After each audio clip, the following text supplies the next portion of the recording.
It's defined as cocaine, taurine, and sex. Go on. That's it.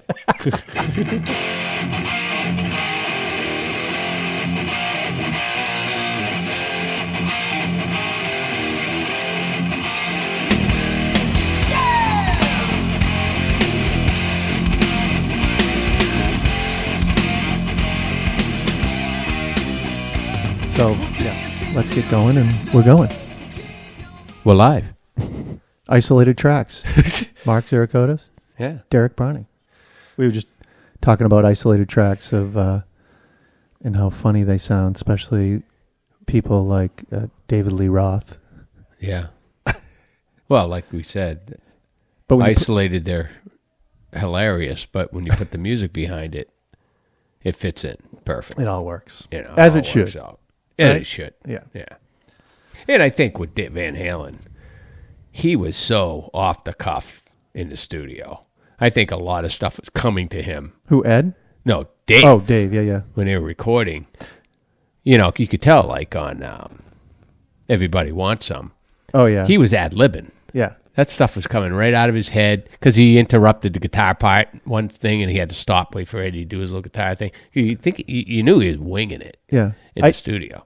I did read, even after Sammy joined, Ed said one time, like, or maybe it was Sammy that said it, like, I think it was Ed, actually. I don't even know how Dave came up with melodies over half the stuff I wrote. Like, Yeah, I remember reading something about that you know, because he was pretty unorthodox in his writing, and a lot of stuff wasn't even in like 4/4 time. No. You know, and even Alex said, "Man, here he goes again, writing another thing in 6/8, like Hot for Teacher or something weird," you know. And he had to, you know, sit down and try and figure out how to make, you know, drum parts to, Yeah. like House of Pain and stuff. You know, and it's Not to digress on Van Halen or Eddie, but the one thing I've always thought, though, is Eddie can't jam. Like, I've never heard him jam well with a band. It just goes right into ripping. yeah. Well, I saw him do a couple of things like Saturday Night Live, Yeah. G. Smith, and yeah, like you said, he immediately goes right into tapping and just ripping your face off with something. Yeah. And but he never played with a lot of other guys. No. Because his whole thing is, why do I want to go solo if I'm just going to write the same stuff that I can play with the guys I've been playing with? Right. Because he wrote the material. What's he going to write differently that he doesn't need Alex and Michael? Right. I don't even. Well, so I just read an article too. Brian, was it Brian May? He and Brian did some music together. Yeah, I forgot the name of it. And I don't know what it there was sounds a name like, for that or- project. I'd be curious to hear it. Like, does it still sound like Ed playing? I think it's always going to sound like Ed. Yeah. I don't think he's ever changed his approach to playing based on who he's playing with. I think it's because the way he probably thinks is, if they're inviting me to play with them, they want to hear me. Yeah. The way I play. Yep. You know, so yeah, something Starfleet or something was the name of that Brian May project. Yeah. I saw a headline around it, and I was going to look it up, but I didn't. It was like in the mid-'80s, right? Yeah. But Brian May recently said there was stuff unreleased that he's going to release. Yeah. I just read an article. Somebody was talking about how they didn't think Eddie Van Halen was a good songwriter. And I'm thinking, if there was one guy that could shred and write, it was Eddie Van Halen. Yeah. I mean, I can see that argument of. Oh, Lindsey Buckingham from Fleetwood Mac. Oh. I mean, you think about the stuff, isolated tracks, right? You listen to it by yourself, you think you're listening to, you know, wizardry or something. You don't hear a song. Yeah, and that's where some of the genius about it is they were actually created songs around his playing. Right, but I mean, then you think of the final product. Yeah. They were great songs. Yeah. Not all of them. I mean, every band doesn't have all. No, they have all great songs. Right, that's true. But I mean, but I don't know. I thought he was a great songwriter. I bet that's what he's talking about, though. You know, on its own. Well, he's thinking he's just this, lickety split, Yeah. virtuoso, just ripping soloing guy. But he was more than that. Well, like everyone always talks about his rhythm. His rhythm was great. It was unbelievable. Great rhythm player. Great. I mean, some of those songs were, even the songs that weren't hits, were great. Like Romeo Delight was not a hit, but it's a great song. That was one of my top 3 on our first podcast. Yeah. Yeah.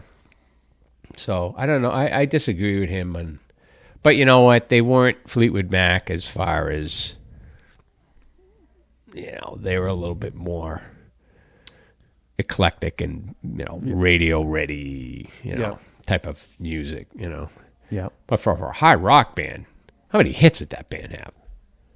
Oh, yeah. I mean, come on. Even they had hits that weren't hits. Well, that's the thing. Most diehard Van Halen fans like the deep cuts better than the hits. Like, off the first album, it was Talking About Love, Running with Devils. Those aren't my favorite songs off that album. I can't stand Not them. even close. Yeah. I'm the one. What else is it? Feel Your Love Tonight. I mean, I like Little Dreamer. That was On Fire. Yeah. Even the second album, same thing. They didn't, all they had off that was Dance the Night Away. As a kind of a hit. Beautiful Girls. Beautiful Girls. That was a big more hit. of the straight ahead. But I like Out of Love Again. I remember trying to tape Beautiful Girls from the radio with my boombox. Wanting to tape it because I didn't have the album. But great song. Yeah. Well-written song. He wrote great songs. I mean, no disputing that. So fuck him. Fuck Lindsay. Yeah, fuck Lindsay. Now you can get me going on him. Don't get me going. Speaking of guitar players, I wrote down Mick Mars retiring and John 5 taking his place. Which we're going to parlay that into a couple of things I have. I have no issue with Mick Mars retiring. Obviously, he's got a solo album coming out, though, which is weird. He's not going to tour on it? Or is he just saying, well, I don't think he can handle the rigors of touring anymore. I think that's a lot of reason he's leaving Motley Crue is if he could just write albums with Motley, he probably would have stayed. But he knows that band wants to go out and play. I think I read something about him saying he wants to do like overnighters, like take a flight to Vegas and do three or four nights and then fly home and be home and, once or twice not this a month. like 6 months on the road stuff for him.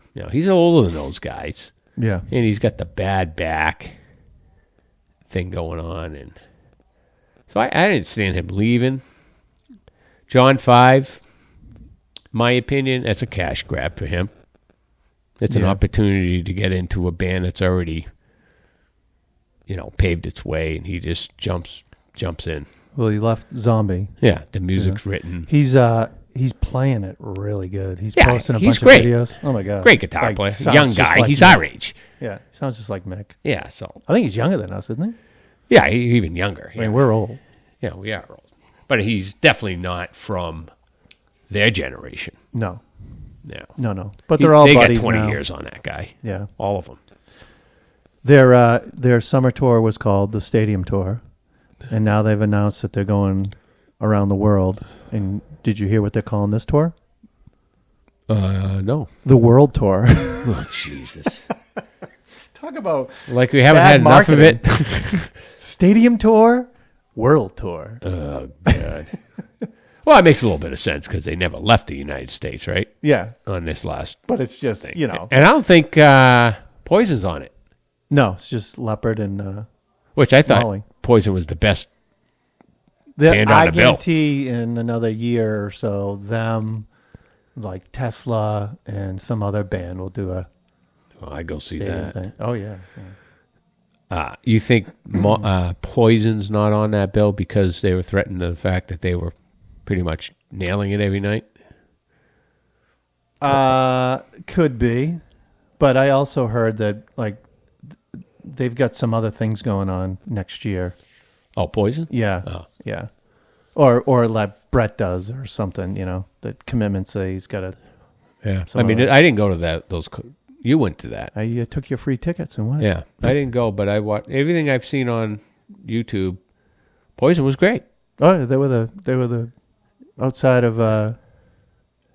Well, they were great. Joan Jett was good. We walked in on her, and Leopard was good. Yeah, Motley was horrendous. I just saw someone this weekend, and they were like, "Oh my God, I saw Motley Crue. They were awful." I go, "What? Did you expect anything else?" Yeah. Well, I know what Ricky Rocket's got some kind of what do they call it? Not a video cast. What do they call those? The vlog or whatever. Yeah. And he was talking about how they go out there, no samples, no backing tracks. Oh no, they're just raw. He's like, we're coming out like we came out in *86. I just got a bunch of SM58s on my drums with just real background vocals, and I think people pick up on that and understand that. Well, you could tell the fakeness of backing track. Oh my God! Stuff going on, and I think Def Leppard's guilty of that a little too. I mean, they're more a polished band than Motley Crue, but sometimes you listen to them and you're like, this is just too polished sounding. So what's funny? I think we've already talked about this, but what's funny is I think Def Leppard is extremely polished on albums. Well, the only way to duplicate it is you have to sample. But no, I think on live they're more raw, where Motley was. I mean, I don't know. I know what you're saying. It was opposite. Yeah. But Motley went in and just did live, almost recordings, and just without a lot of that sample, and then they couldn't carry it live. Yeah. So they had to get backing vocals to kind of. Yeah. But I wanted to touch on a few things with that band. I got some notes here. Uh-oh. First of all, you watched the Tommy video? You sent me. So I saw pieces of it on Instagram, and That's enough. And I just said, "What is this?" And then you sent me the whole YouTube thing, and I said, "This is about 5 minutes too long." And it's about 5 minutes 20 seconds. It's a loop. Oh, okay. The video's a loop. If you see, it goes through everything happening in that. It looks like a hotel room with all that just totally over the top nonsense. Then it goes through a door, and he's in a hallway, and there's a bunch of Tommies. Then it comes back in the door, and it starts over again. Ah, okay. So it's like a quick video, and then I don't know about the music. I checked out before I put it all together. Yeah, I don't know where to begin with that guy. This guy is 58 years old. He wants to be so relevant now. I wrote right here, Tommy Lee video, parentheses, doesn't want to be obsolete or irrelevant in the world. I got it right here. And this didn't start now. No. He's always done it. This started at the end of the rock and roll era, and the grunge was coming in. Tommy Lee said, you know what? I am not going to go down as this wash-up 80s drummer with no career, no life, just playing bars, But it's not even in his music life, though. He does this in his personal life, well, yeah. too. So he's made attempts to stay relevant musically, right? He tried Methods of Mayhem. He tried his solo career. But for some reason with this guy, it's never successful to the point of Motley Crue success. He's never gained that solo success on the same level as he's garnered with Motley Crue. I think it's safe to say that. So what's he do? He goes, bad publicity is still publicity, right? Let me go track down Pam Anderson in the islands, hook up with her because she's in the limelight. Oh, yeah. So now I'm let me beat her up a little bit. I'll go to jail. Let me punch a cameraman in the face.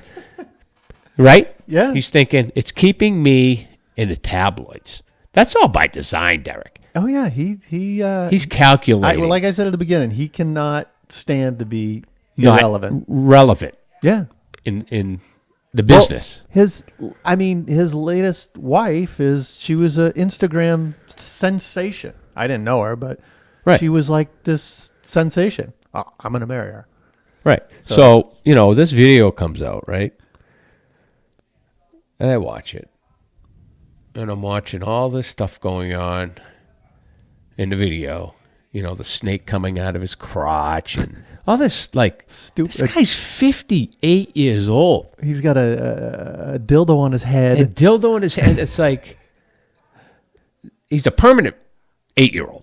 Yeah. This guy has never grown up, and I think he's used his stature in the business as what he is to justify his behavior at this age. Because if you're just a regular guy and you're acting like that, you're a creep. You know what comes along with an 8-year-old? Stupidity. And then so I responded to the video, something really short, like, there's something wrong with this guy. He's not right? And somebody replied. Oh, you commented on the video? I commented on the video. Yeah. And somebody replied to my comment and said, hey, this is the same 58 or 59-year-old guy that's trying to convince people in the audience on tour, girls, to lift their shirts and pull their pants down in front of kids that are at these shows. Yeah. And I'm like, what a good point. Yeah. But then I start thinking about Nikki Sixx. And I go, Nikki Sixx, that's his band. You know what I mean? He's the guy behind this band. Why isn't he taking responsibility for his band? Why aren't you taking responsibility to go to Tommy Lee and say, listen, dude, this isn't 1986. You're 59 years old.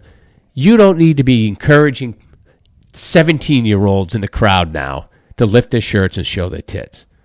Or even worse. You're creepy. 50-year-olds. Or 50. But the thing is, whether it's a 50-year-old doing it or an 18-year-old doing it, there's 14-year-olds and 13-year-olds that are going to these concerts now. Yeah.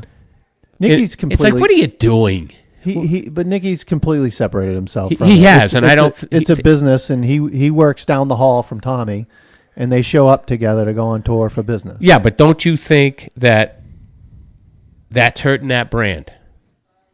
I don't think they care anymore about it, to be honest. I think, I mean, not saying you don't care when you sell all your publishing rights, but they've sold all that, and now they're just cashing in on these last tours.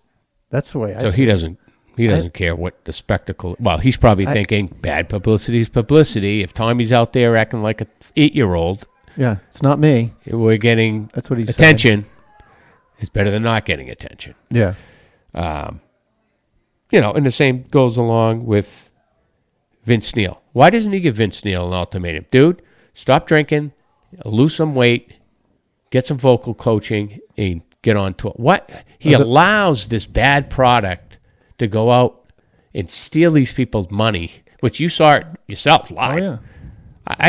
I just think Nikki Sixx needs to take more ownership of he doesn't care that about band. It. I don't think he cares about it. He's just letting it go. Obviously, not. I just don't know. That's why I said this world tour that they're doing next year is going to flop. It's going to be a mess. It's going to flop. It's not going to sell. It's my opinion, but I don't know. I don't think it's... If you can get Vince Neil through a tour.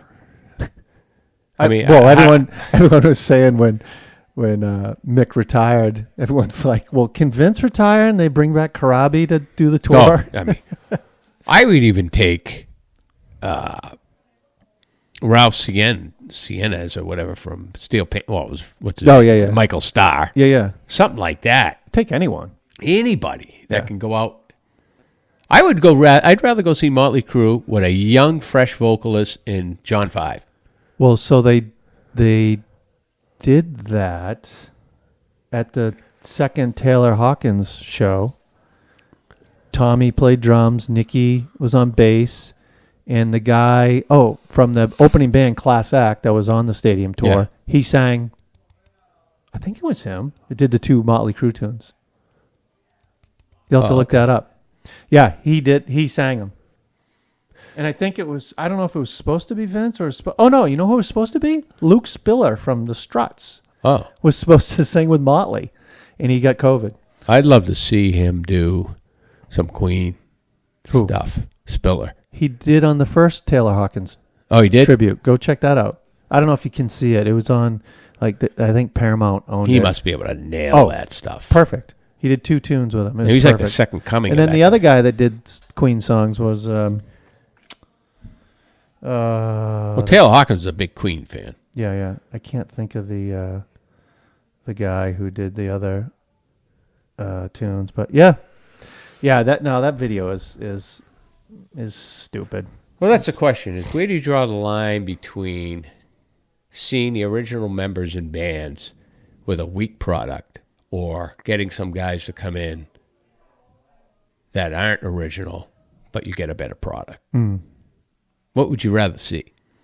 For me, I would rather hear a better product at this point than see the old guys up there struggling with it. You know? Yeah, no, I agree. So, yeah. What else? Got anything else? Yeah. Judas Priest in the Rock and Roll Hall of Fame. Yeah, had that on my... Well, I have something involved. I don't understand why Dolly Parton was inducted into the Rock and Roll Hall of Fame.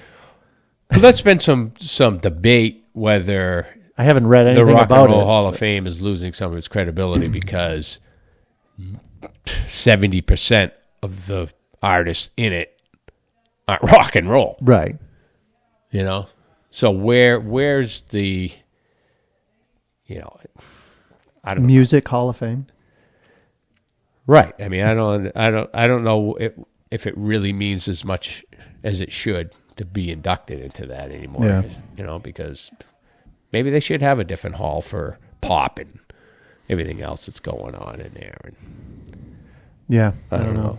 Or it could just be, like I said, a Music Hall of Fame that there's different. But Priest should have been in there years ago. Yeah. But him singing with Dolly. Well, I sent you that. Yeah. I had a dream last night. Rob Halford and Dolly Parton did a duet. It's unbelievable. And I heard he got a lot of flack for singing with her. It's like, Why? Just because he was singing with a country artist. Come on. Yeah.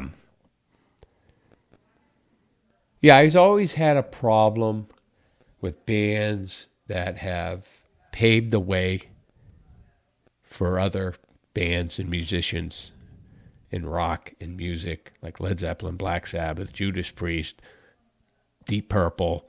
Without those bands, there's nothing comes after that. So when I see a band that comes out 20, 25 years after some of these bands have paved the way and they get in the hall before them, I have a problem with that. I do. Why is Nirvana in the Hall of Fame before Judas Priest or Deep Purple? Yep. I mean, that's disrespectful. Yeah.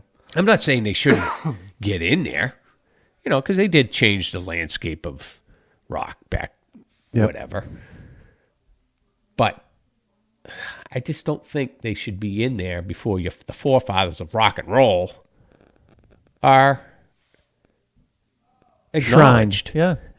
I don't. Yeah. I don't pay much attention to it. I know. I know. I know Stern gets pissed off at a lot of that stuff when he has people on that they talk about bands that aren't in the Rock and Roll Hall of Fame, and they're like, "Yeah, I have no idea why they're not in there." Yeah, it's taken them, and then they get in, but it's taken them 30 years, where Nirvana gets in like first bid. Yeah. But Rush took them 25 years to get in the Hall of Fame. I was like, come on. Yeah.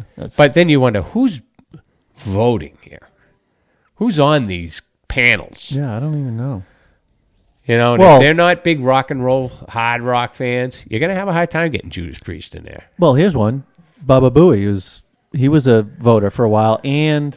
See, that's concerning to me, because I know he's not he's not really He's more into poppy. that. He's Hall & Oates. He's Hall & Oates. And there's another guy, John Hine, on that show. He casts a vote, too, I think, from the I want to Stern show. say...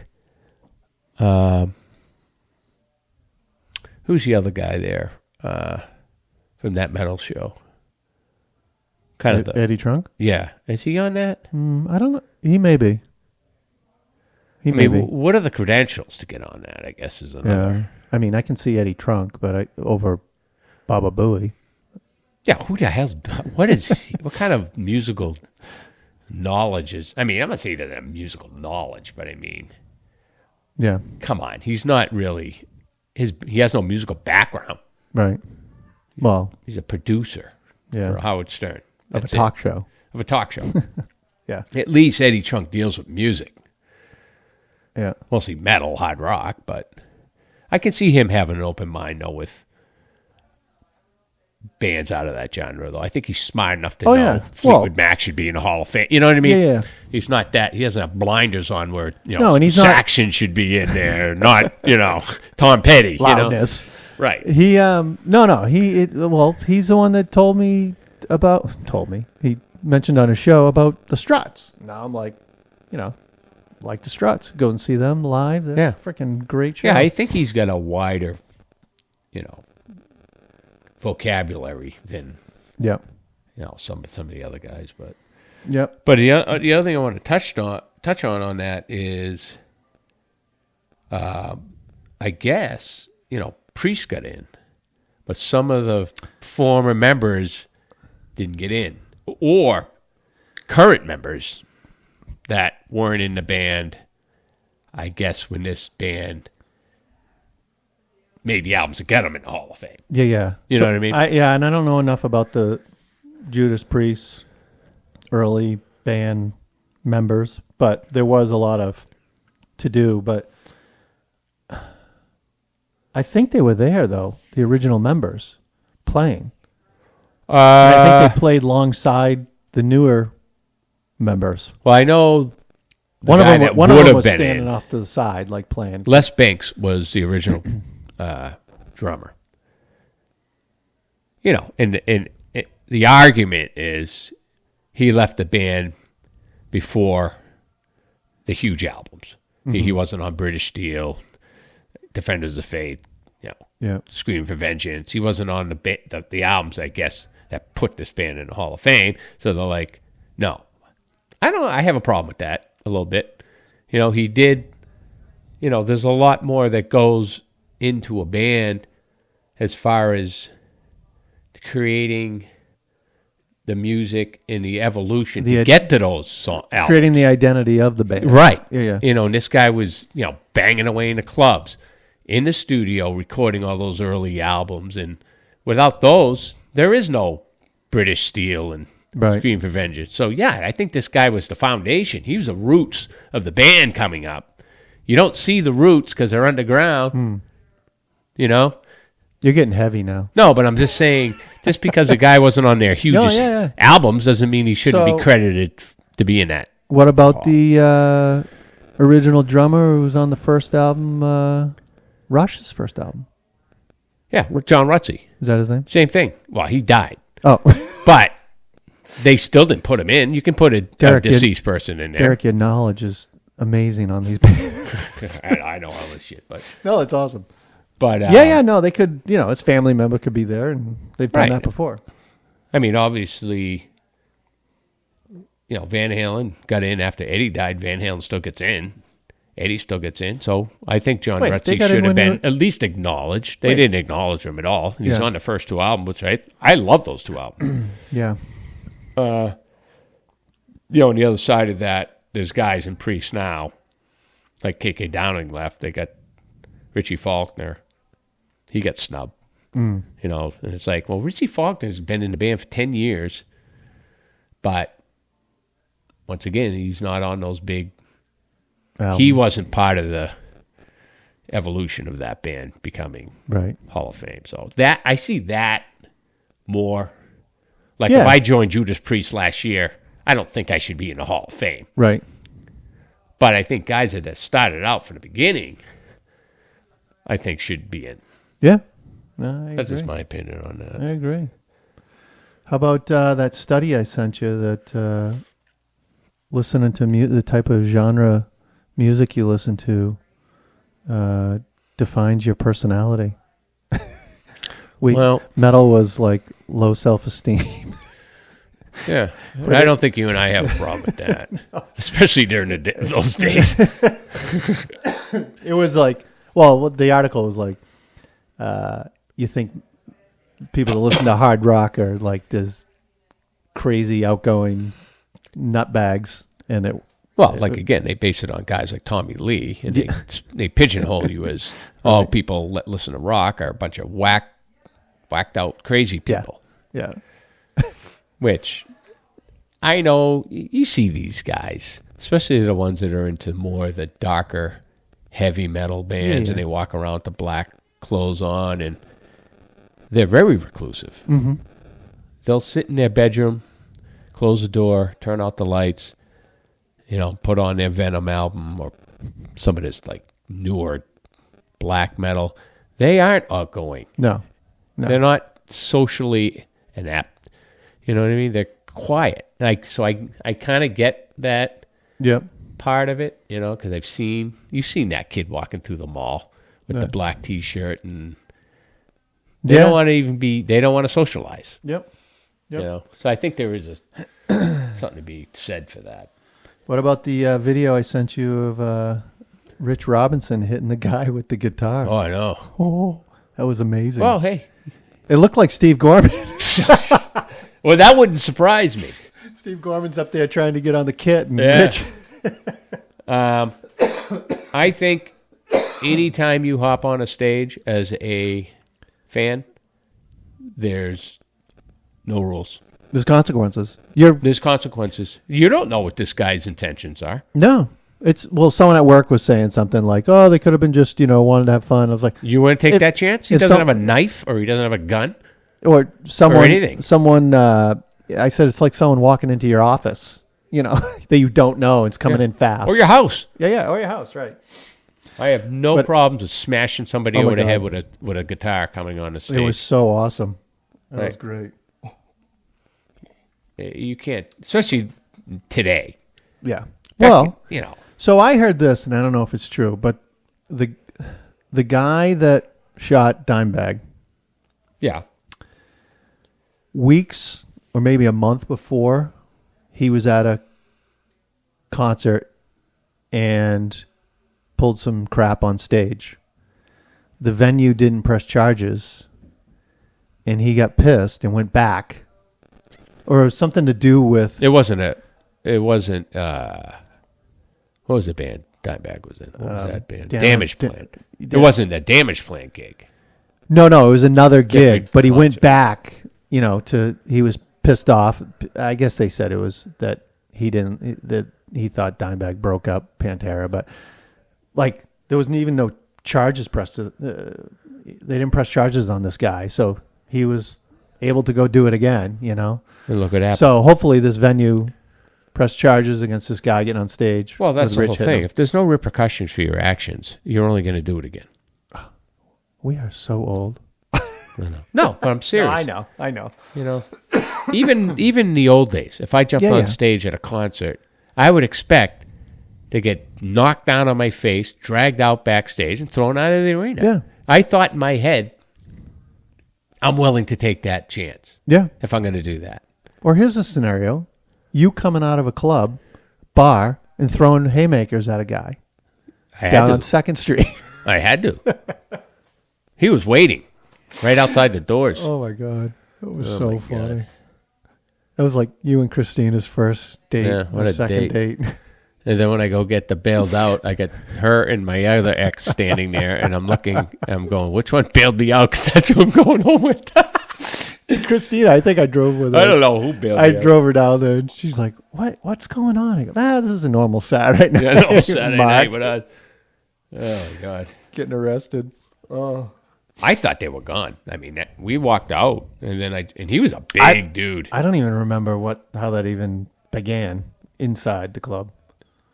That began because the guy I knew, I got in some kind of altercation with in 8th grade, and I hadn't seen the guy, what was this, 91? So 10 years later, he spotted you and me and all of us. He spotted me, and he was cocky because his buddy was 6'4", big dude. Yeah. And he got his buddy to start something with me in a club, but I kept avoiding it. And then the night ended, and they left. And we waited a little bit, let it clear out. And then when I walked out the door, he was standing right in my face. And I go, if I don't knock this guy down, you're going to kill me. Yeah. So we fell to the ground, and there happened to be a cop standing right there. It was over in about a half a second. But that was just those days, It's crazy. Oh, my God. I don't have anything else other than one last story I saw in the New York Post. Robert Plant. Yes, I know him well. Did you? Not personally. Got up on stage at a Scottish bar and did karaoke. He sang a couple Zepp tunes. That's great. That's freaking awesome. That's great. He did shows how he's a human and doesn't think he's too good to be around everyday people. Yep. What's wrong with that? Let's see. Does it say what tunes he did? He joined an open mic night. Yeah. Let's see. Doesn't say. Oh, come on. I hate when these articles tell you their life story, and we already know Paige's life story, Plant's life story. Of course we do. I think he did Immigrant Song. Wow. How funny is that, though? That would be amazing. You're in a bar. The place must have been going nuts. Yep. Well, that's good for him to do something like that. Yeah.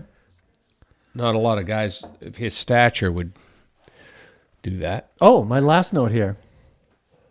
So, in the vein of me sending you those Bonham isolated tracks, I said, I asked you, like, hey, where did he come up with that weird kick stuff? And you said Carmen. Yeah. So I went down a rat's nest of listening to some old what was it? Cactus? Yeah, and there was a couple of old bands that he was in the early 70s. And then I said, hey, remind me, I'll tell you about Vanilla Fudge. Me having a beer with him. Oh, that's right. Yeah. It was with Carmine? Yep, I was at in LA? No, I was at Memphis in May. What's that? It's a music festival in May in Memphis. Hence the name.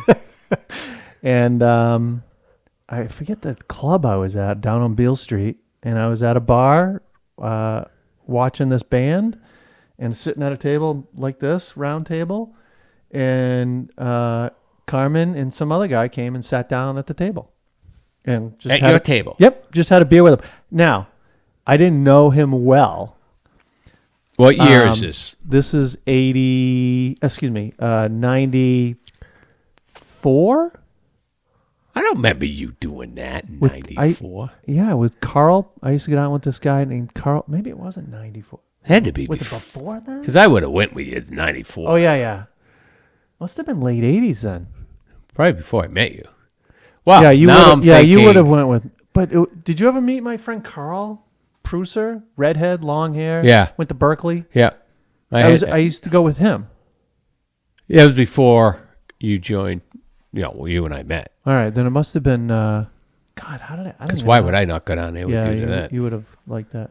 That's where I saw James Brown too. So that makes me wonder. So that was you late must have 80s. knew Carmine because Blue Murder album must have been out. Yeah, and that was an awesome album. I should try to figure out. I have pictures of me outside Sun Studios with Carl. Oh, really? Toured there, yeah. Did he go to L.A. with you? Yeah, I didn't have my... No, he didn't. Who'd you go to L.A. with? This guy named Jason Schott. Oh, no. Well, let me say this. I drove to Arizona with him, dropped him off in Arizona. I stayed in Phoenix for a little bit, and then I went to L.A. by myself. But I had family out there, and I knew a couple other guys that were out there. In L.A.? Yeah.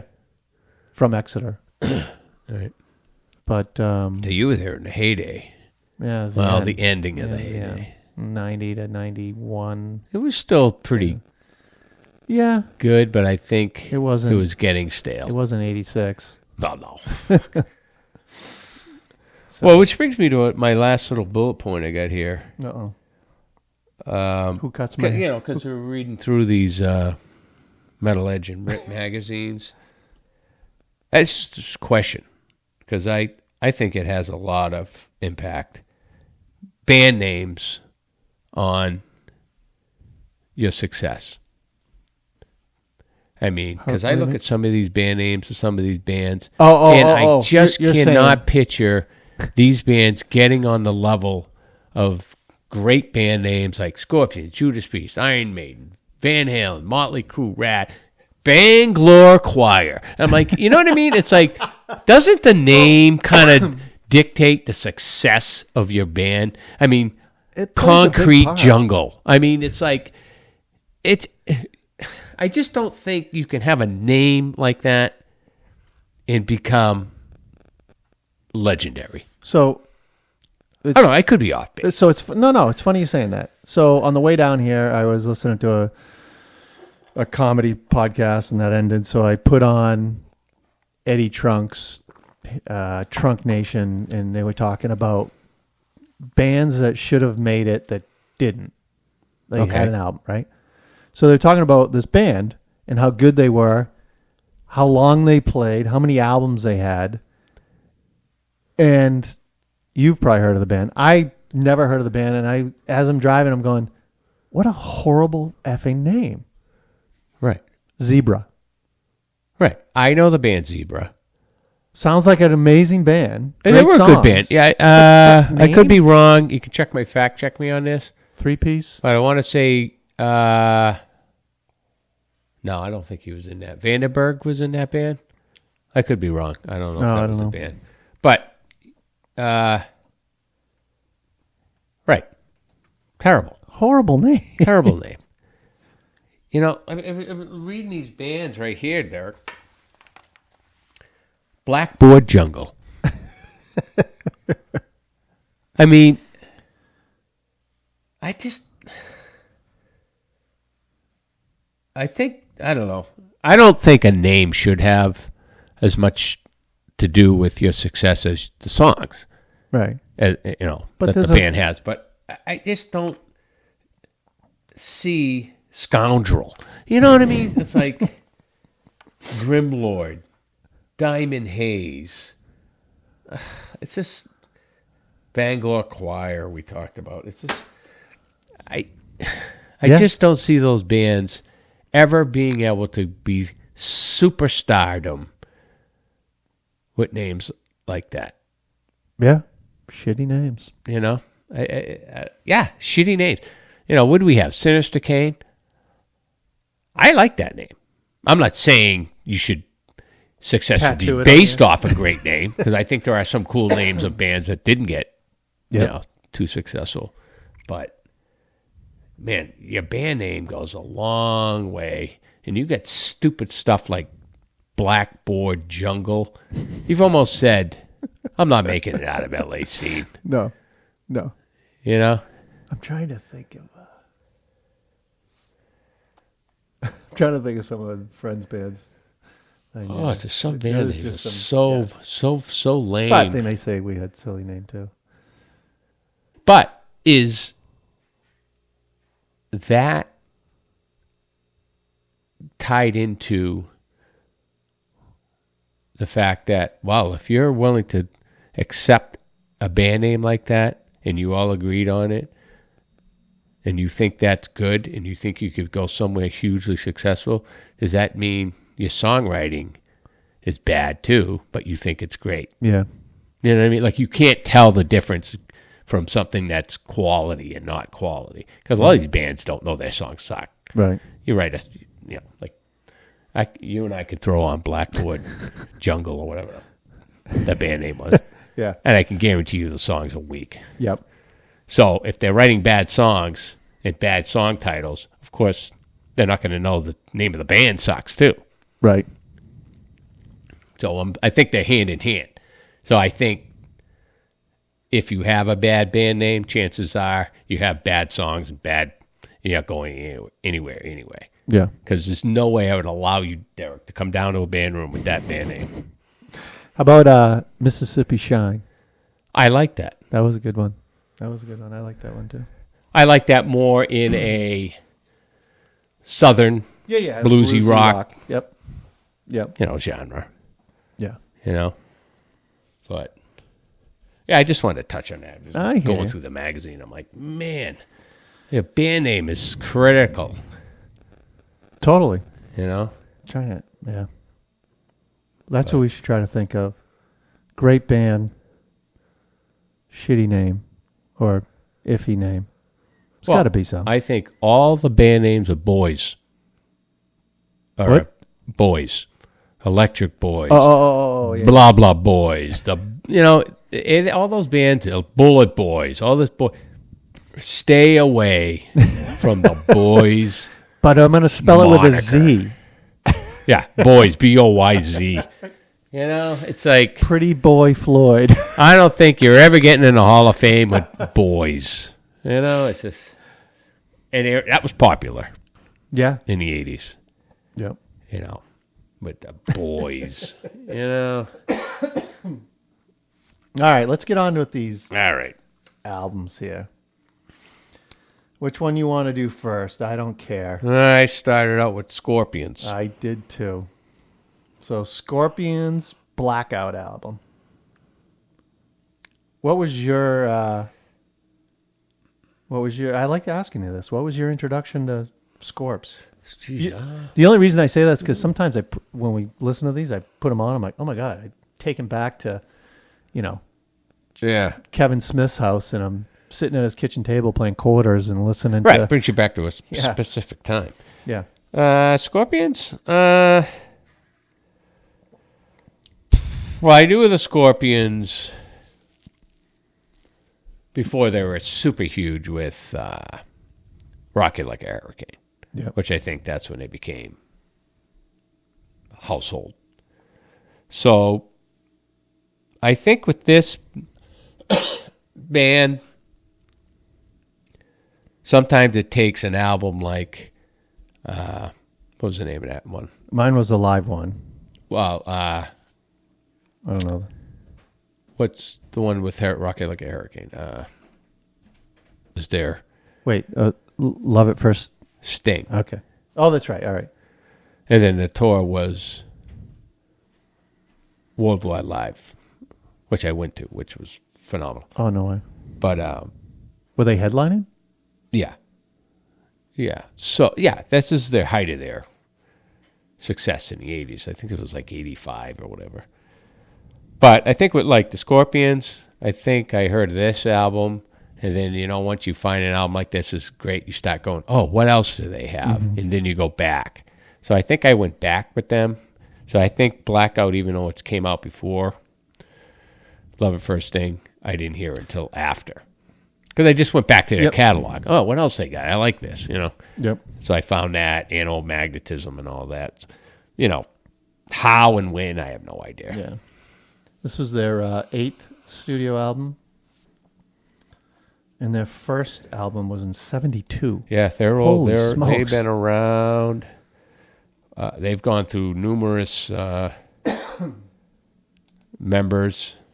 During this album, Close Mind had vocal surgery. Oh, really? I didn't know Don Dokken did the demos for the album. Really? Yep. And then he's credited with backing vocals on this album. How odd is that? Well, that's back when Don Dokken was Don Dokken. Was great. he was a great singer back. Yeah. No doubt about that. What's your thoughts on Herman? Herman Rebel, he goes kind of in the same category as, for me, Dave Holland from Judas Priest, where if you close your eyes, the music sounds great, the fills sound great, he plays the right parts for all the songs. Then you open your eyes and you look, and he's the most unorthodox, goofy-looking drummer. Yeah. I never like watching him. I never liked Dave Holland, watching Dave Holland. Stiff. He did this, right? Very stiff. Yeah. And unorthodox. But played great. Yeah. I mean, no problem with him as far as a drummer. He just wasn't visually... Like, I'm a drummer. I probably went to see Worldwide Live and probably didn't watch him at all that night. There was nothing to watch. It wasn't like watching Tommy Lee. Right. Somebody like that where you're just like, he draws your attention. I probably watched the guitar players put the on guitar a show. player and Klaus Meine all night. Yeah. He contributed a boatload of lyrics to this, which I didn't know. Who did? Herman. Oh, Herman? Excuse me. Herman did. Really? Yeah. But you know who the longest serving drummer of Scorpions? I'm going to say... Oh, wait a minute. Longest drummer. Mm-hmm. Little nugget for you. From 96 to 2016. Oh, I'm going to go with... Your favorite tempo guy. James Kotak. Yeah. Which I love. Oh, yeah. He had a problem that night. But, his drumming on Kingdom Come's first album is legendary. Yeah. You know what? The drumming is great. The production of the drumming from Bob Rock made what he played sound even better. Yeah. Because it's just like cannons. You know, so even the simplest drum stuff he was doing just sounded like... It's the beginning of 17. And pushing hard. Yeah, maybe that's it. All that, Yeah. It was just Bob Rock. Yeah. He would just made James Kotak seem like John Bonham. Yeah. Essentially. It was just like incredible. But I think on the other hand, when they went out and played live, they couldn't capture that. Yeah. They couldn't capture that drum. I remember being at the sound check for Monsters of... Was it Monsters? Called Monsters of Rock? The OU812 Van Halen? Yeah. Scorpions. I went to that. And I went up to Old Orchard Speedway, and we were there for sound check. That got rained out, didn't it? No. Scorpion. It was delayed. It was a delay. Right.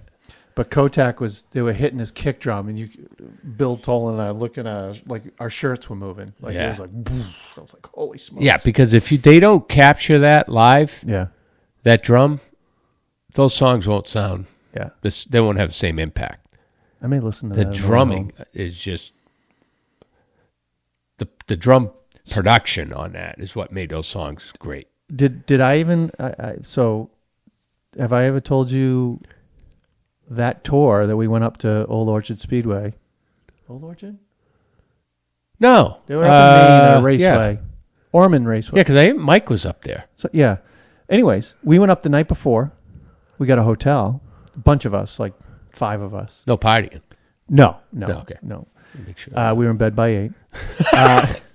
One of the girls that came up with us. Girls. You had girls? They weren't. It wasn't that. There was just a bunch of people that went up. Yeah. And one of the girls that came up with us hooked up with one of the roadies from the Scorpions. We lost her at the concert. They still haven't found her. Because she went backstage. As she should. And then later found us and brought me, Billy Tolan, and I forget who else was with us. You got backstage? We got backstage. We sat on the side, on Michael Anthony's side, watched the Scorpions, and then Van Halen come out. Get out of here. Asked Billy. Came right out and watched them play up there. From side stage. But I take that back. I think at the rain delay, because it was during the Scorpions. Yeah, I heard it was a rain delay. I think we had to leave because I think they were nervous because we weren't like on the stage. We were up a level in the rafters type thing, watching the whole thing. So you got to watch Van Halen from up there? It was unbelievable, yeah. Are you freaking kidding me? Bill probably has a better memory of the whole night. You never told me that fucking story. Yeah. There's 2 stories I told you tonight. Never told you. Yeah, holding out. We sit down and talk about Scorpions a lot. Maybe we should. Let's see. Rolling Stone ranked the album 76 on the 100 greatest of all time. Mm-hmm. Go figure. What else? You have anything else on it before we get in?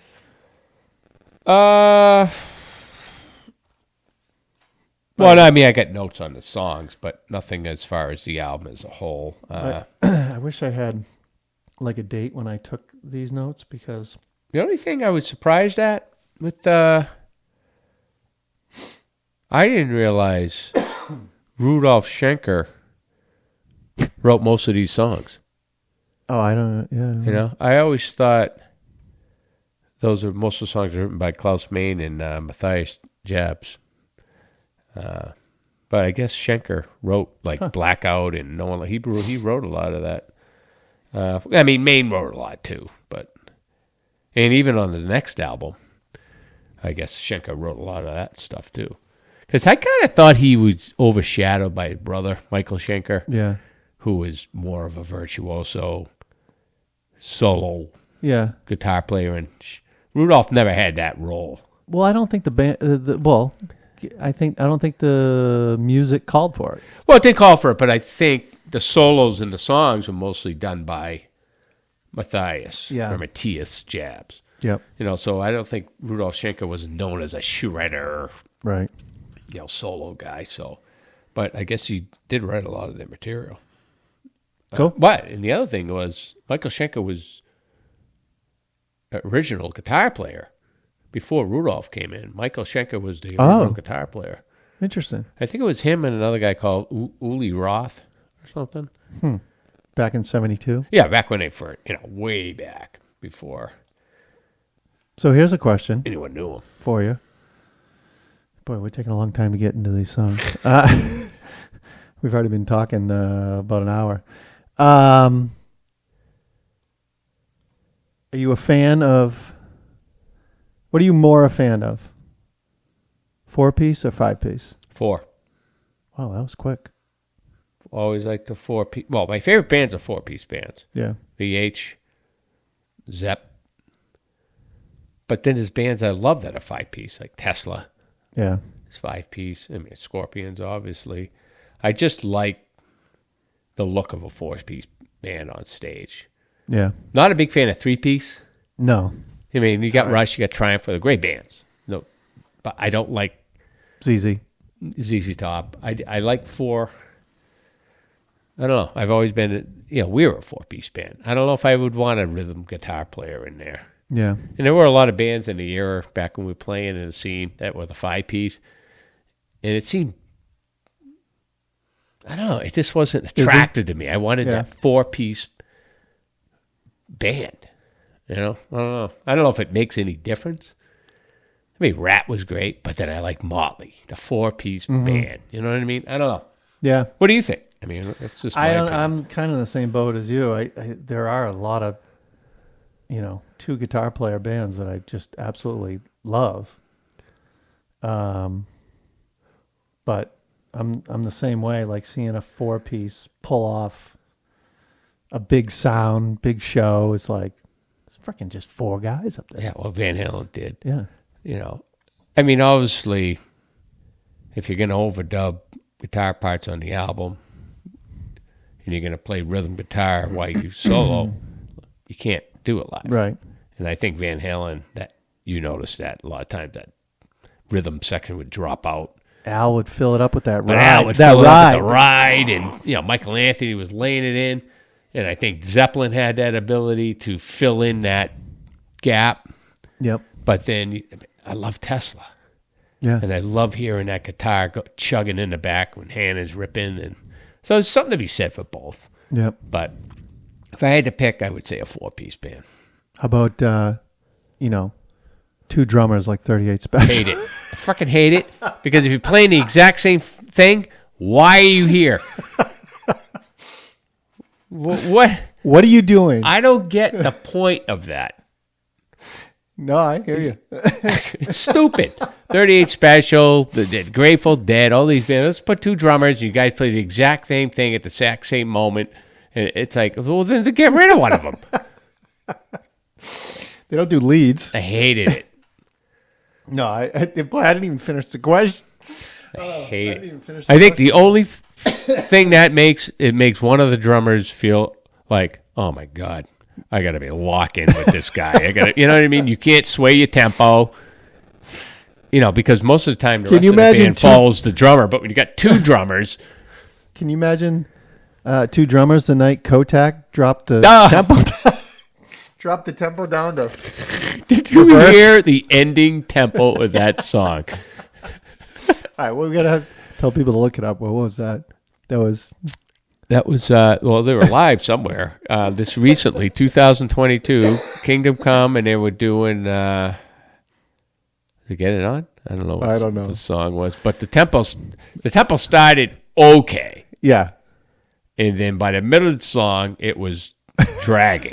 By the end of the song, James had put it in reverse. oh, I think he was playing, and I think they were. I don't remember what song it was. Painful. That was awesome. And I felt bad for the rest of the guys Yeah. because they can't do anything. No. You can't speed your drummer up. Well, they were looking at him like, "Hey, let's go." And he's just non-responsive. Yeah. He's a great drummer. Yeah. I don't know. He was loaded. Oh my Well, we God. saw him, and he was. No, did we see him? Maybe we see him at. I think we've seen some other videos Tupelo? of him. Was Were he in you there? with me at Tupelo? Yeah, yeah. I met him that night. That's right. And he was a mess. He was a mess. Yeah. All right, let's Yeah. go. Blackout. Well, let me check my notes. Blackout. Great riff. Fantastic guitar solo. This album for me put them on the map. Great Yeah. song. Oh yeah. What's funny? It's a super simple riff, but works so great with two guitars. That's why I was asking the two guitar question. Like, Yeah. simple riff that just works with two guitars. Phenomenal. So good. And Klaus's voice is just so recognizable. Oh, like, yeah. It's so crazy. Great song. And this song is great live. Oh, no doubt. Absolutely. I've gone. It's classic. It's legendary. Yeah. All right. Can't Live Without You. I got another great riff. Very memorable hook. I like the bridge into the solo and after the solo. Great solo. Another great one. Yep. For whatever reason, the guitar tone changed or something with me, and I was like, the guitar tone was bugging me. But another great live tune. Great little riff fills all over the place. Yeah. Like just constant in the background. Just these awesome, breathy fills. It was really good. Yep. And the gang chorus, classic 80s. Yeah. Awesome. Yeah. Perfect for that time. Yeah. No One Like You.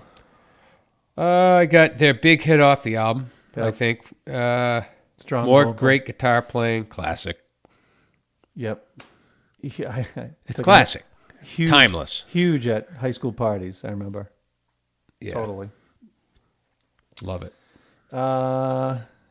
You Give Me All I Need. Not much on it. As I said, good ballad, solid vocals. I mean, not bad. 80s ballad. Yeah. Strong 80s But ballad. it was good. Mm-hmm. It wasn't weak. It wasn't a weak ballad, which is easy to get weak with ballads. Yeah. I think they did a pretty good job with that. Now. I got another great kick-ass riff, more great Klaus Main vocals. Would make a great opening song live. Yep. I wrote Klaus is blowing a nut on this one. Yeah. Like he was going after it. I just picture that opening the night with that. Oh, yeah. That would be a great opening song. Yeah. Dynamite. Solid song. Not their best compared to the other songs I think we already talked about. It's long. But more great guitar playing and a great solo in it. Yep. Arizona. On the poppy side, and what I said, I think they almost expected this to be the hit off the album. Very catchy song, good solo. You know what's It's funny? very poppy and radio friendly, I think. Yeah. The riff, if it's organized or framed a different way, is Rock You Like a Hurricane. Oh, really? Yeah, you go back and listen to it, you can kind of hear Rock Maybe You Like they a were Hurricane kind of had in there. ideas off it, Yep. but it seemed like the most radio friendly. As much as Blackout and Can't Live Without You, No One Like You are great songs, this song I could picture hearing on a rotation on regular radio. Yeah. Which I don't think it ever did. I don't think this Yeah, I song don't know what was the- ever a single. I don't know what the singles were. China White. Great riff, That's grooving. and reminds me of the Zoo off their previous album. Yep, I hear that. That's what I was feeling on that. Last one is When the Smoke is Going Down. Okay song. Not sure why they would end this great album with an okay ballad. Yeah. I just wrote Weakest pass. song on the album. Yeah, totally. We need 9 songs. Let's put this one on. Yeah, I think if you're gonna put this song on the album, stick it in the middle somewhere. Don't be the last song people remember off this album. You know, I would have went out with either China White or Arizona before that off the album. Yep. Or one of the big. You either come in hot or you go out hot, and if you get enough material, you go out, come in and go out. Yeah. Hot. But all right. Say what you will. Does it hold up today? Yep. I think this album is still relevant today. I could put this on and not feel like I'm forced to outdated in a time warp. Yep. You know, I like it. I could put it on and enjoy it. I would enjoy it, and Lisa would enjoy it. It should be which is a good barometer for me. Yeah, if I put on something. Well, that is a good question. Could a non-Scorpion fan sit in your car with you and drive somewhere and listen to this album and not keep reaching to turn it down or change it? Yeah. Yeah. Good stuff. Yeah. All right, next one. I'll let you pick. I got Sammy Hagar, 3-lock box. 1, 2, 3. Which is anything you want on this album? He was on Geffen, which kind of makes that Van Halen connection. Peppermint produced that? I don't know. I don't know. But so I have a note here. Another great documentary if you want to write down to go watch. Oh, where's my pen? Where's your pen? Oh, right. Get your pen. Yeah, what do you got? Inventing David Geffen. I think it's on Netflix. Oh, really? Yeah, it's really good. What's it on? I think it's on Netflix.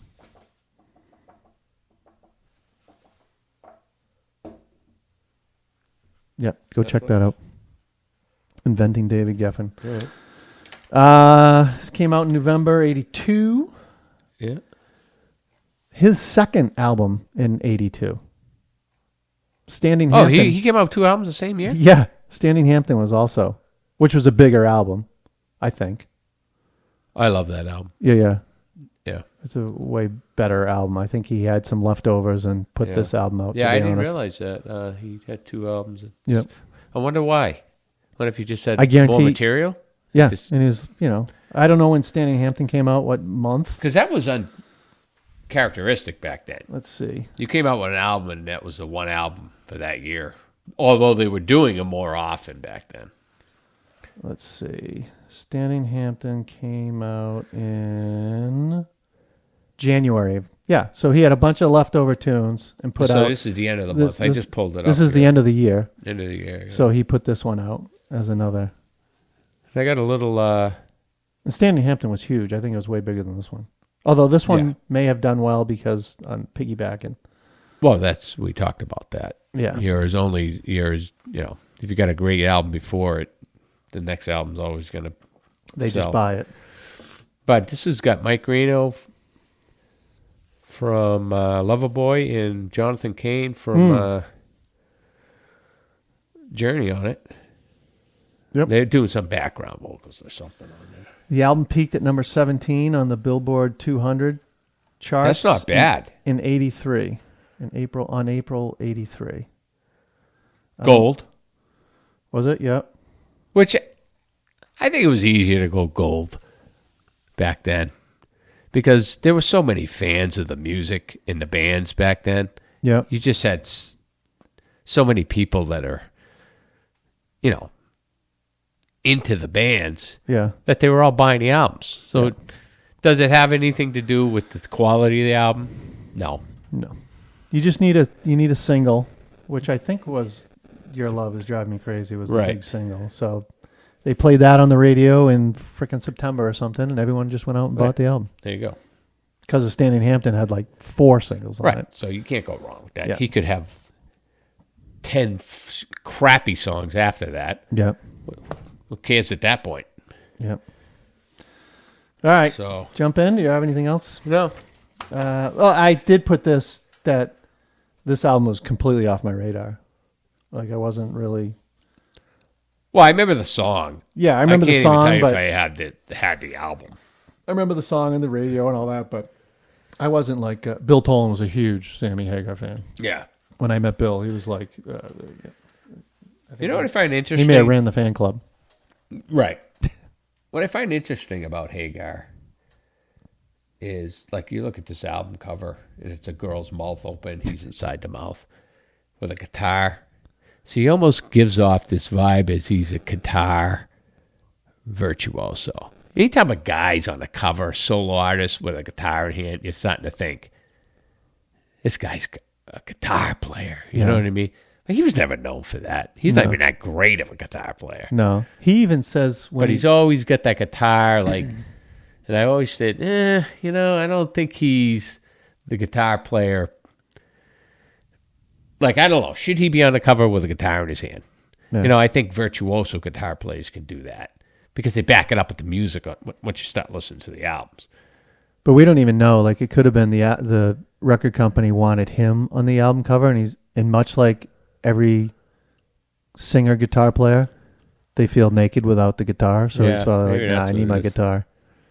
Because every advertisement I saw for this guy back in the 80s, like at Circus Magazine, he was always like holding the guitar and like his mouth open like, and I'm like, wow, who's this ripping guitar player here? He's always got the Red Rocker. And then you buy the album and you're like, there's nothing on here that screams virtuoso guitar player. Yeah. And he'd be the first time he's not. He's funny. He said on his Access or whatever that show is he has, he has said that he can't play songs where there's guitar chord changes.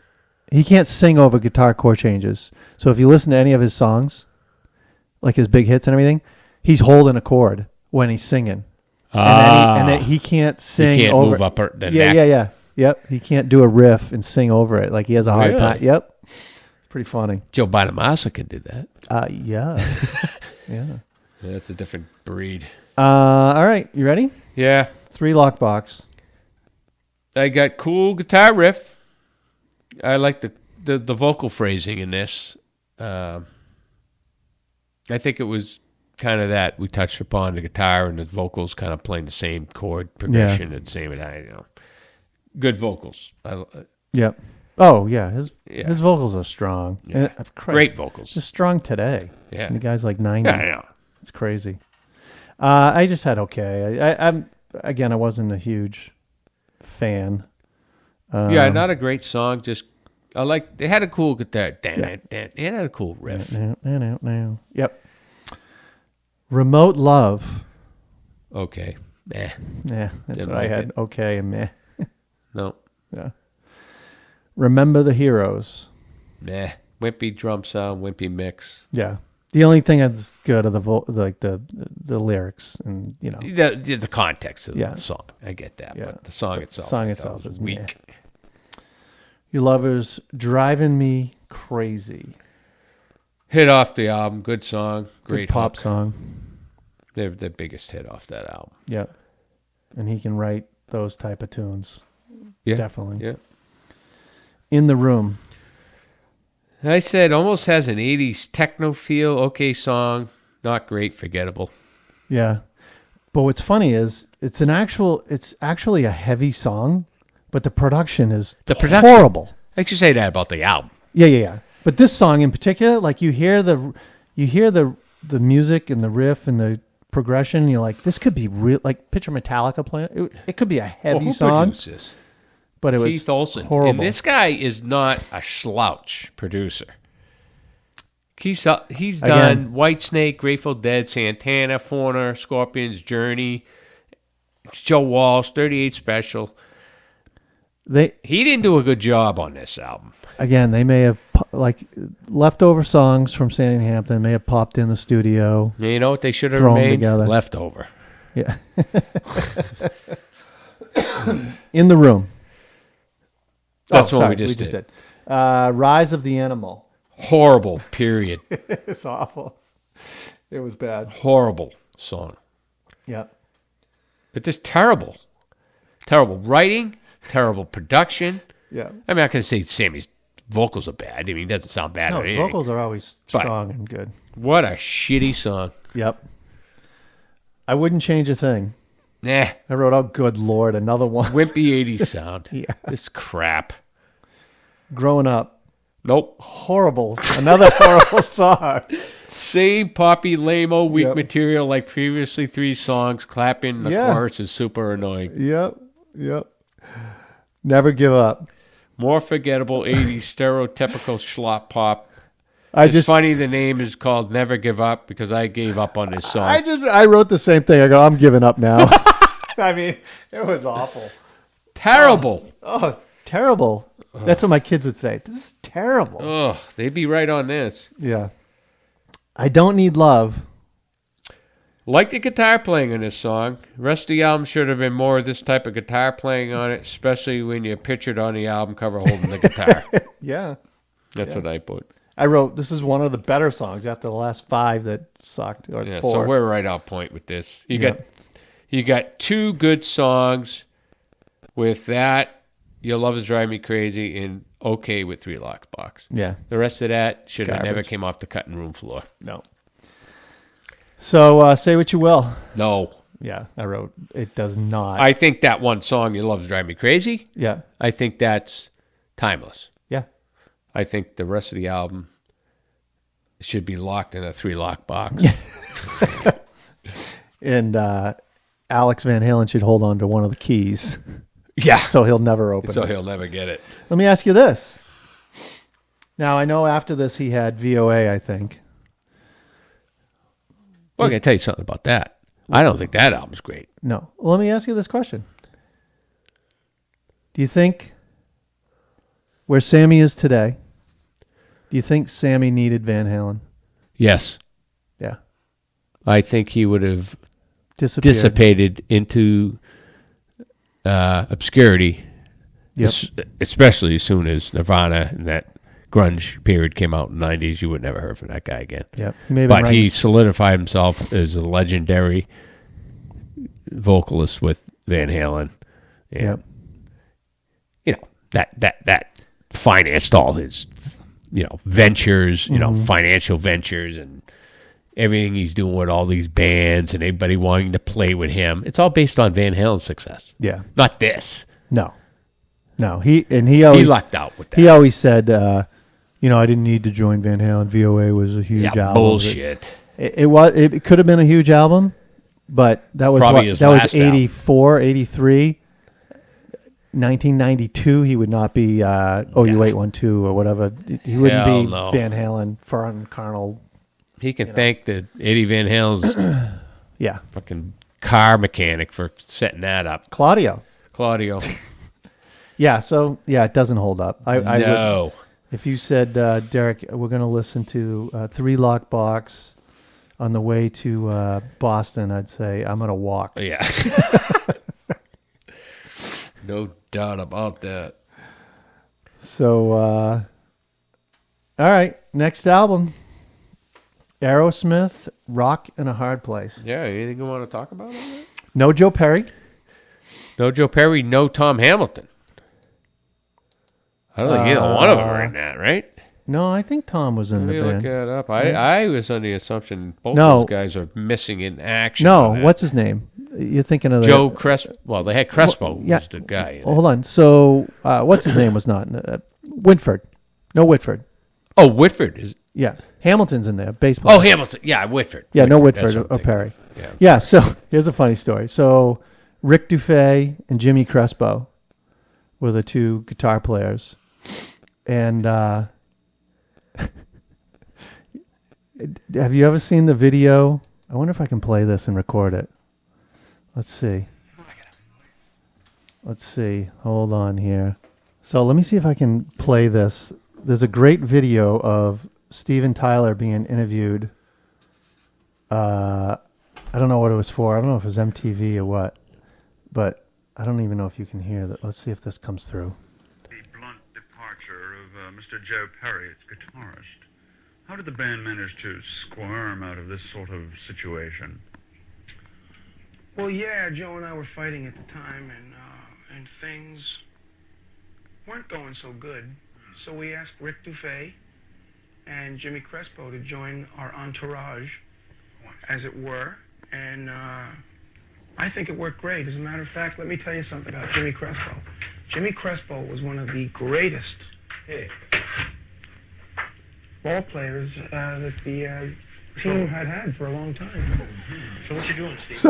So you're looking at, you're not watching the video. So Joe Perry walks in, and while he's talking about Rick Dufay and Jimmy Crespo. Now, I know what you're going to say. I think it was kind of set up. Yeah. But it's so funny. So he goes, let me tell you about Rick Dufay is one of the best. And Joe Perry walks in. He's like, ball players you've ever seen. It's awesome. I'll send you the video, but it's pretty funny. So, yeah, Rick Dufay and Jimmy Crespo. But go and watch some interviews of that time, of those two talking. Steven Tyler is so effing high all the time. Shocking. I mean, I'm not... Yeah. The drug use was so heavy then. Mm-hmm. Like, well, their next album was Done with Mirrors.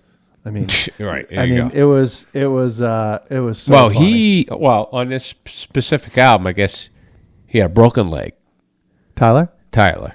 He broke his leg, and he was a complete heroin addict. Oh yeah. At this point, which I don't know if that had anything to do with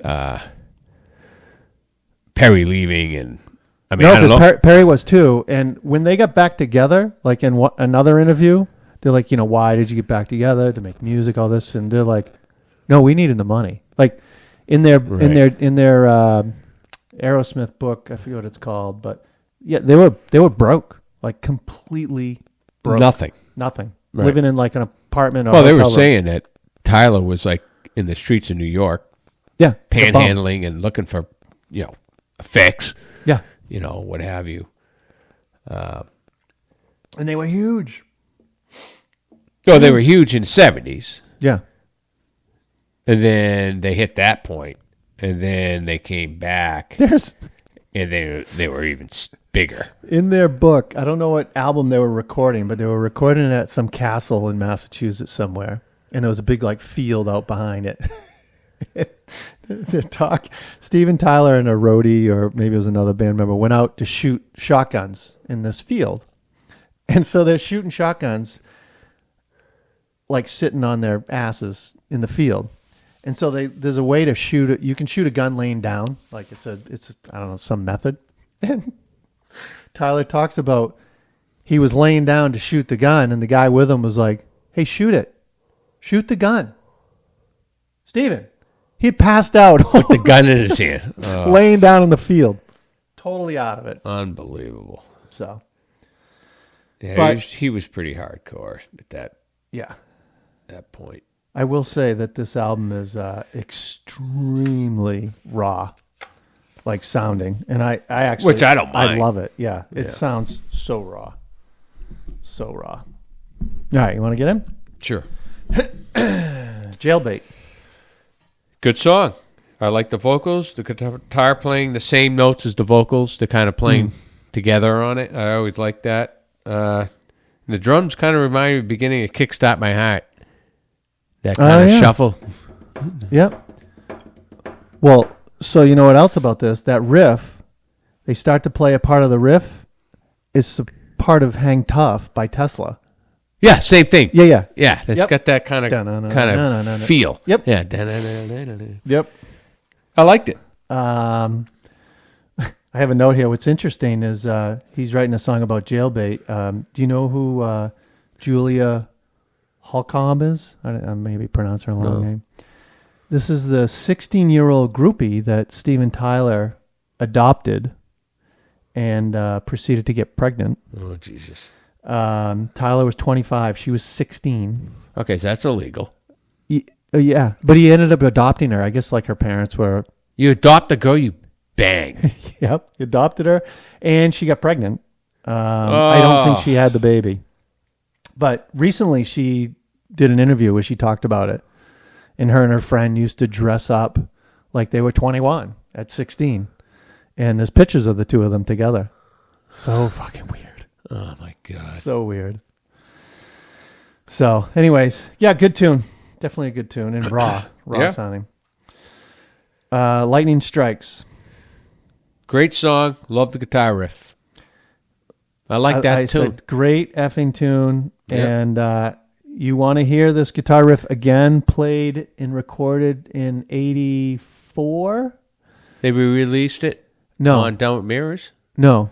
It was re-released by Poison. Look What the Cat Dragged In. Oh, yeah. I was trying to figure out the song. I played Oh my this God. song over and over yesterday in the computer, and I go, there's another song with this it's Look same What the Cat thing. The Dragged damn, In. It and totally it stops, stole it. and I couldn't, that's the song. I Yep. couldn't put it together because I wanted to put notes on that. When I first heard Poison do that song, I'm like, that's Lightning Strikes. It is. You're right. That was the song I was thinking of. I couldn't think of the song yesterday. Yep. Yep. Good catch. Bitches Brew. Okay song. Not a bad guitar riff. Okay. I mean, nothing. Yeah. I said good song. Good song. It feels like a 70s jam type Yeah. thing. Bolivian Ragamuffin. Not a bad song. Nice drumming by Joey Kramer. There's some good drumming on that. Nice. Yeah. So I've got a good one for you. In this song, Steven Tyler's vocal lyrics, I never thought would ever appear in a song. You ready for this? Yeah. Hold the pickle, hold the lettuce, special orders, don't upset us. That's in the song, dude. Ugh. I'm going to take a Burger King commercial and put it in this song. But I was saying, can you imagine if he took other ones like We Wear Short Shorts? Oh, he can sing anything like I know. that. Yeah. It's just so funny that Yeah. he puts it in there. And I don't know if he was riffing or he like literally wrote those words down. I think him and David Lee had the same kind of lyrical sense where Some jokes. jokes and just almost like poetry kind of where Yeah. like what was that song like we talked about earlier, Everybody Wants Some. You ever read the lyrics? Oh, yeah. It's nonsense. Yeah. Yep. You Just know? a bunch of lines. Yeah. So do you know what a Bolivian ragamuffin is? I have no idea. I had to look it up. I'm like, what is this? What's the meaning of this? It's defined as cocaine, taurine, and sex. Go on. That's it. I like where you go with this. So yeah, that was kind of fun. All right. Yeah, I didn't know what that was. Let's see. What's the next one? Crimea River. Boring. Next. Yeah, I wrote meh. Nah. Prelude to Joanne. Good way to put a knife through a good album. Yeah. You know, Yeah. that was starting out to be a good album. What's the next one? Prelude to Joni. Joanne? What is that? Yeah, very atmospheric. I kind of like it for some reason. And I read the lyrics, something to do with the birth of a horse. I don't know if that's the true meaning of it, but that's what he's saying in there. Oh, really? You can't understand most of what's being said. Yeah. You have to. I pulled the lyrics up. I think it has a deeper meaning than the birth of a horse. Obviously, it mostly means something else. But I kind of liked it. It was kind of trippy. Trippy. I was just going to say, yep. I just wrote, let's not forget, there's a lot of drugs during these Yeah, days. a lot of drugs. Yep. But it was just kind of intriguing to me. Yeah. To listen. You didn't know where it was going to go. Yeah, I was like, what is going on here? Johnny's Butterfly. Same thing in the beginning, kind of trippy, Beatles-ish kind of thing going on. Yeah. Could have done without the change in the middle. I think it got kicked into like a rock part. Yeah. And then it ended the way it started. I don't think they should have added that. I think it just took away from where the song was. Yeah. You know. And I could see Godsmack's Voodoo being influenced by this song. Oh, really? A little bit. You know, it had some of the congas thing and the whole kind of Middle Eastern thing going on. I don't know if that's where they got that from, but and man, does Jeff Keith sound like early Tyler. Oh, yeah. Oh, my God. Yeah. Good song. That's what I got. But you listen to that, you could picture Jeff Keith singing that song. Yeah. In an acoustic setting. Those guys' voices are like... So unique. And close to each other. Yeah. When they're both at their pinnacle, at their peak. Like you took late 70s, early Tyler and put it with late 80s, mid 80s Keith. Oh, yeah. It's interchangeable. I mean, these guys have the same thing going on. Yeah. Two guitars. Yeah. What'd you have on it? I just wrote, it's good. It's not my favorite. No. But it wasn't bad. It's okay. Rockin' a Hard Place. Good song. Great intro. Great song. More guitar, vocal playing together, playing the same chord progressions. Good groove. And I like Joey Kramer's ride cymbal work. Oh, really? In it. And I like the guitar outro of the song. The way it went out. I forget. Sounded pretty cool. Nice. Yeah. What'd you have? I just had great intro, drums and harp. Yeah, good drums. Great groove. Very good. Holds up for sure. Yeah. And again, on all these songs, the rawness of this album is awesome. Jig is up. More guitar, vocals in sync with each other. I like when they play, whatever the guitar player is playing, he's singing the same melody with it. They did that a lot in this album. Great groove. More solid drum from Kramer. Yeah, I wrote here. I'm not a huge fan of Kramer, but this is some of his good best drumming drumming. on there. Yeah, I was impressed, and I'm not a big Kramer fan. More on the same reason as watching. Like Rare Bell and Dave Hall, and it just looks uncomfortable. Like there's no fluidity. They just look like they're stiff. Yeah, I can't watch them. Yeah, And that's another reason I never got into Aerosmith. Like, I know you're a big Aerosmith fan, is I can't get by the drummer. Mm-hmm. You know? If you had, like, Troy Luccketta in that band, I'd be like, it'd be like Tesla. You know, it's just, right. I love Troy Luccketta. I love the way he looks when he plays, the way he strikes the cymbals, the way, the comfortableness behind the kit. And I always look at Kramer as another tight, is it tight? What's the word I'm looking for? No, it's stiff. Stiff. Yeah. Kind of drummer. But he played some good stuff on his song. Yep. Classic Aerosmith song. Yep. I don't know why I have this note here. Is he talking about the New York Jets? He brought that up in the lyrics. Oh, does he? I looked it up, and it looked like the song is about a girl who's trying to get in the locker room after a game or something. I don't know. Oh, that's funny. Yeah. Interesting.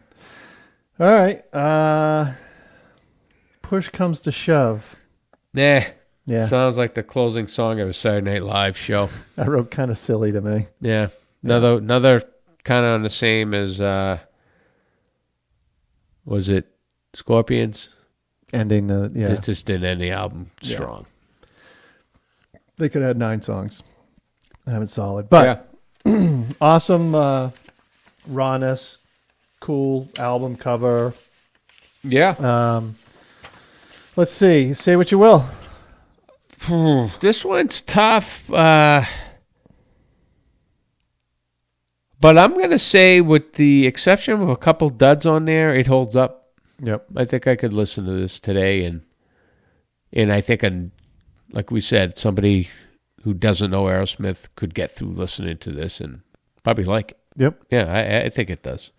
wrote- Considering no Perry and no Whitford. But on that note, what's that say about Whitford and Perry, that those guys, he can still write a great album, a solid, good album, without those two guys. Yeah. What would be interesting is maybe we can do it for next month. That could be weird though. I don't know. Is to compare Joe Perry's first album with this album. Yeah. You know what I mean? Yeah, because this shows you where the songwriting was coming from this band, obviously, because he has a huge two of these part guys of it. left, and it was still solid. Yeah, Tyler, he definitely, I don't know if you've seen any of the documentaries of them, but he's very, very involved in the songwriting, even like telling Joe, like, no. Go up. Well, he's a leader. Go up 3 steps. You know, he's always giving advice. And as far as the guitar writing, I think it's Whitford that's really writing a lot of this, other than Perry. I think Perry just plays the guitar solos. I don't think he's no, Perry wrote a lot of songs in there. He does. The heaviest Aerosmith songs are written by Whitford. Right. Nobody's Fault. Not Nobody's Fault.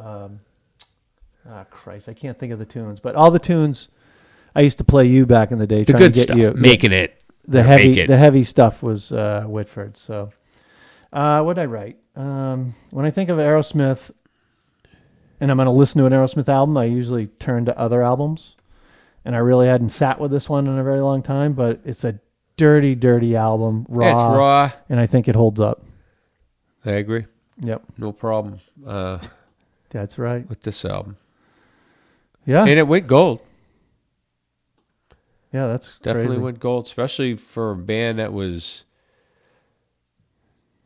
on their way out and didn't have critical guys in the band to still sell. I wonder. You wonder what Joe Perry was thinking about leaving this band, and it still went gold. I wonder if he's like. I wonder if Joe Perry's album went gold. Joe. Does that music do the talking? Something like that. Joe Perry Project. Let's see. I think his first album was. Let the music do the talking, I think, right? Well, I don't know if that was his first album. Debut album, yep. Let the music do the talking. So it only sold approximately 250,000 copies. I mean, Tyler also has the name, right? Right, in the band. I mean, yeah. But still, yeah. You're talking that album with gold. I mean, there's a lot of bands he made with 3 studio albums. I don't know when they all were. But, yeah. Didn't do as well as Aerosmith, Rockin' a Hard Place. No. So, good stuff. All right. What else? Next month is December. We'll mix up the show a little bit, maybe. You know what I never covered here? Was, I don't know if it's that important, but this month in rock, I read a great quote that in the UK, the press and music artists were very concerned about the ability in 82 to be able to make copies of tapes. So I think they must have come out with the 2 tape deck thing. And I did it. Yeah, but that was that's how you made you love mixtapes, Mark. Yeah, exactly. But that was a big thing then, copying of music. You think about where we are now? Well, I know. Holy smokes, it's crazy. I know. Well, I had a lot of stuff I used to listen to that there wasn't original copies that I had. I had taped things off other stuff and not download, but listen to the radio and hit the play button and get a song or take 2 radios, put them together and hit play and then record on yours so you get the copy. Right. Yeah. So there are ways to get around that stuff. It was the original Napster. Right. I mean, it was hard to get a full album. Yeah.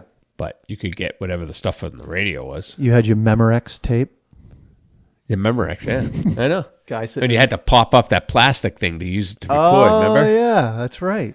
Did you have to pop it out to record? You had to pop it off or something, or pop it out, because if you had it on, you couldn't press the record button. That's button right. wouldn't press down. That's right. Yeah, we're old. Holy crap. Yeah. So all right. So next month we'll figure out a few more albums. Maybe I don't know. We'll mix it up. End of the year. Maybe do a review of the year. We wanted to do something end of year. We said we'd wait. I forget what it was. I'll check. We have it. Do a bunch of drugs and then record the show. Yeah. Why not? Happy New Year. We're big into that. Yeah, we've always been. All right, cool. All right, well, All right. peace out. That's it. Adios. Amigos.